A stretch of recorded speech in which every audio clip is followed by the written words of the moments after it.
What is going on, guys? DragonTamerBlayde here, and we are continuing our full set review for Houses of Morrowind. This time we are continuing on with Intelligence, starting off with Ghostgate Defender. Card we've already seen before, 1 cost 1/3 with Guard.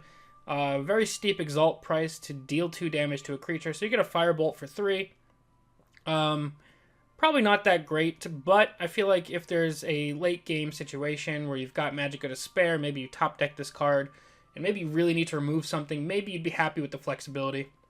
I think that's my favorite thing of the Exalt mechanic, is it provides flexibility. Then we've got the Sixth House Amulet, a 1 cost 1/1 boost item. But the more ridiculous piece of it is, if the wielder has 5 power or more, it gains a ward. So it's a 1/1 ward for 1. Obviously, Lesser Ward does almost the same thing without the condition, but this also gives a slight buff. You can catch your opponents off guard. I think it's decent. Then we've got Barrelzar's Tinkering, 2 cost, transform a creature into a friendly creature. Transform a creature into a random creature that costs 1 more.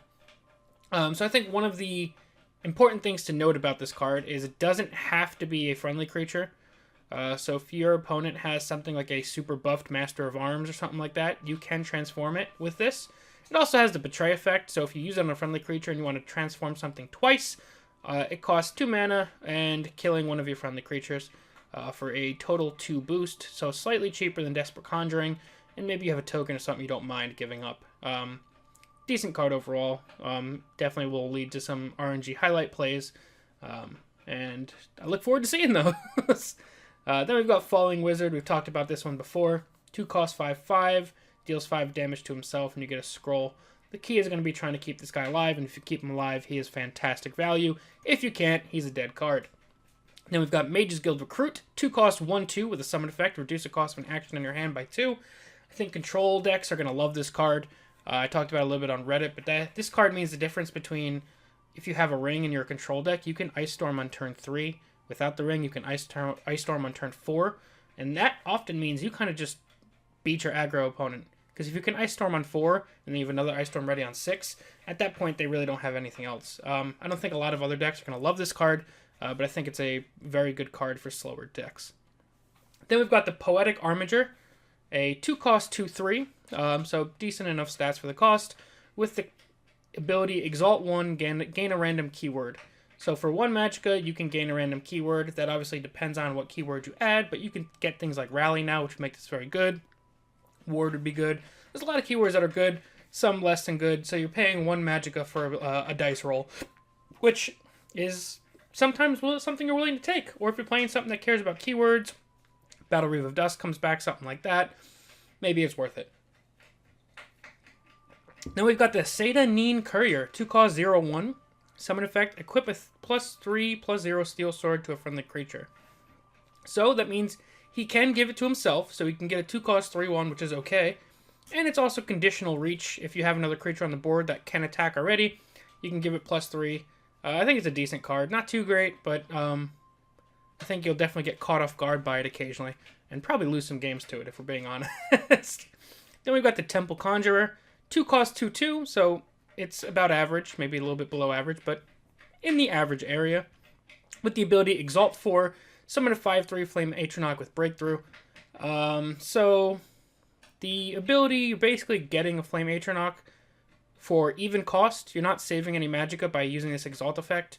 But again, it's another one of those flexible cards where if you're in the late game and you really need some board, you'll be happy you have this ability. And if you have like a Conjuration Tutor and you can get 2 at Atronachs or 4, then it becomes amazing. So I think this is a decent card. Actually, I'd say it's even a pretty good card.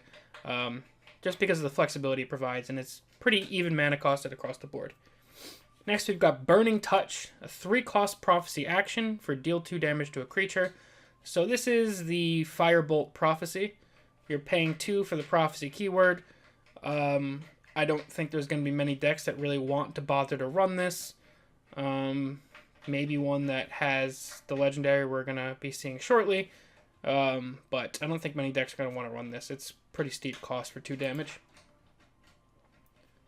Then we've got the Clockwork City Pilgrim. We've seen this card before. 3 cost 3/3 with Guard. Exalt 3, so it would be a 6 cost 5/5 with Guard. Not amazing, but decent enough.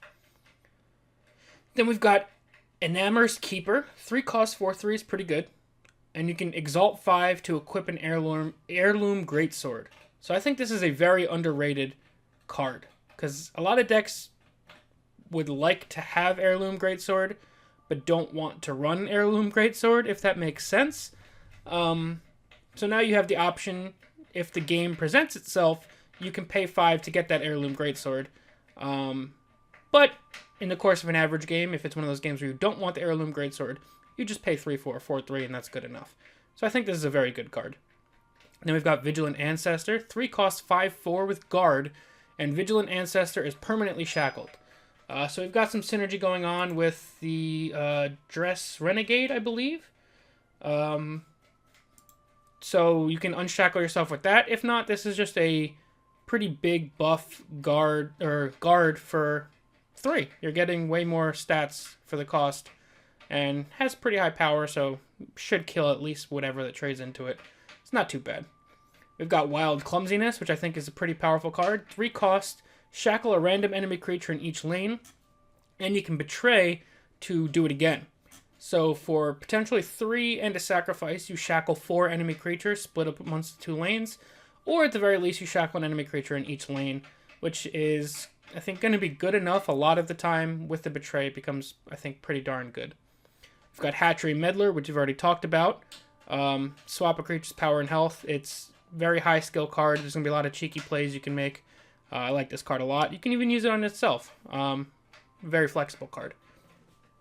Then we've got the Tribunal Oathman, another Oathman card. If you have Willpower, you gain 4 health.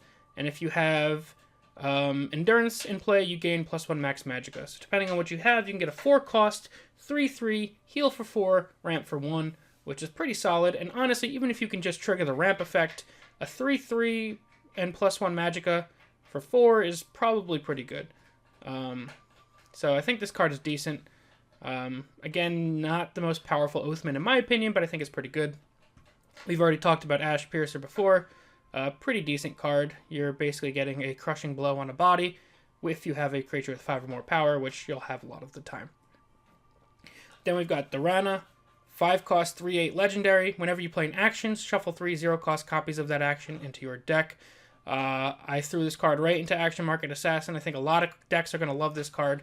I think it's a very good card. You have to make sure that the actions are either very high powerful, like a Lightning Bolt, which you can get Prophecies, or 0 cost, deal 4 damage, or something like Ice Spike, Shadow Shift, Scout Patrol, something that can let you draw cards. In that case, worst case scenario, if you draw the 0 cost action, you can just keep cycling anyway.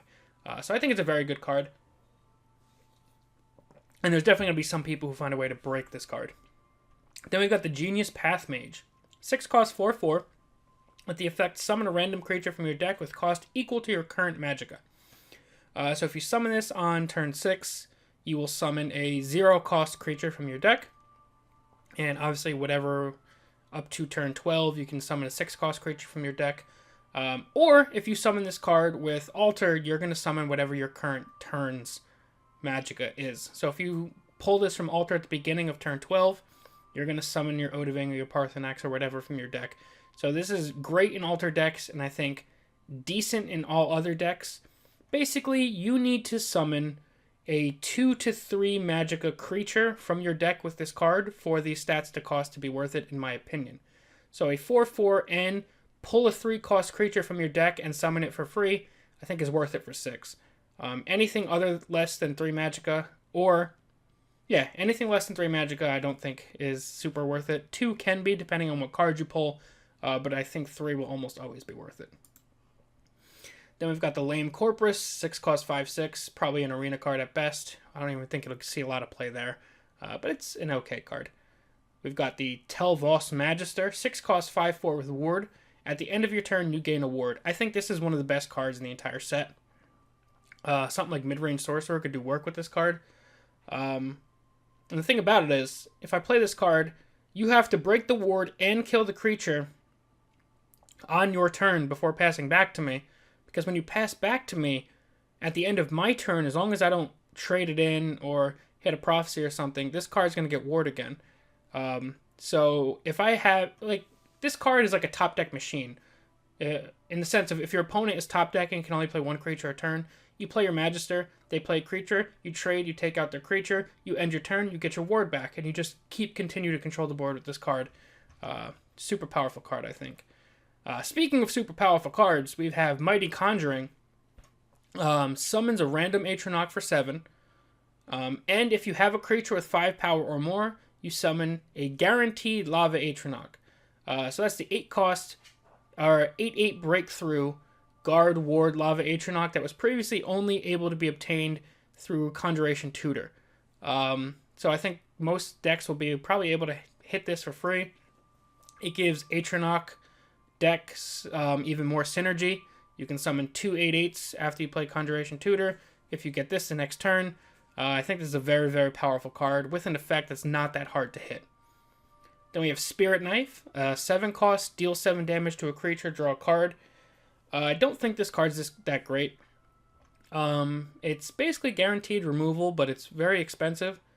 And you get a card out of it, which is okay. But you're basically, I don't know. I mean, the value for the cost is pretty close to spot on if you think Lightning Bolt's 4 cost, 4/4. But Lightning Bolt can go face. So, probably say 4 damage to a creature is probably around 3 Magicka.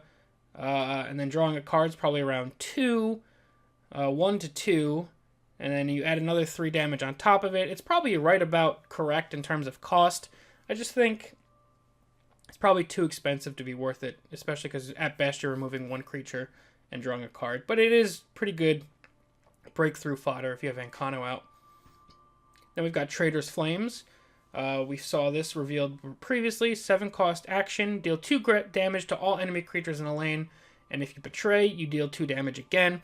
So it's Lightning Bolt an entire lane for 7 and a creature. Or deal 2 damage to both lanes, all enemy creatures for 7 Magicka and a creature.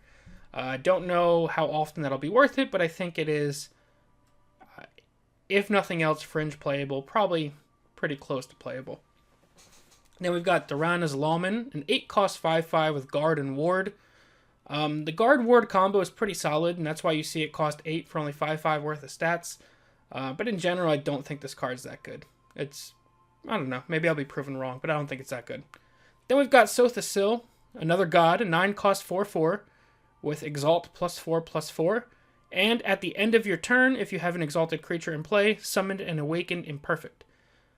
So if you pay 12 for this creature, you get an 8/8, and then you guarantee yourself at least 1 awakened imperfect. So for 12, you're getting 16/16 worth of stats and a breakthrough guard. And this effect can trigger at the end of every single turn. So the longer you keep this card alive, it is absolutely bonkers. And if you pay the 3, you're guaranteed to trigger it at least once.